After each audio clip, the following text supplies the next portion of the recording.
30-32-35 दिवसामध्ये जेवढं प्रेम राजकीय जीवनामध्ये माझ्या आयुष्यात मिळालं नाही तेवढं मला 30-35 दिवसामध्ये वंचित बहुजनकडनं मिळालं.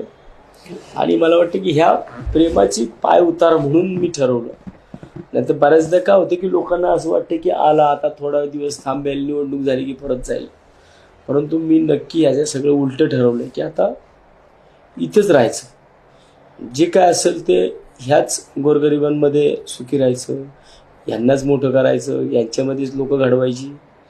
कारण प्रवाहाच्या उलटं पोहत असताना जो मजा असतो ना तो प्रवाहामध्ये नसतो. त्यामुळं मी आजपर्यंत मनसेमध्ये होतो. मनसेमध्ये सुद्धा असताना 15 वर्ष मी प्रवाहाच्या विरुद्धच पोहले, प्रवाहाच्या विरुद्धच मी काम केलं. त्यामुळे मला वाटतं की आता वंचितमध्ये मला चांगलं काम करण्याची संधी आहे आणि या ठिकाणी माझं काम दिसेल, मला रिझल्ट देता येईल की जो विखुरलेला, पिचलेला, नडलेला, नाडलेला जो समाज आहे त्याच्यासाठी कुठेतरी मला चांगल्या पद्धतीने काम उभं करता येईल. आणि वंचितमध्ये सुद्धा चांगल्या प्रकारचे कार्यकर्ते आहेत.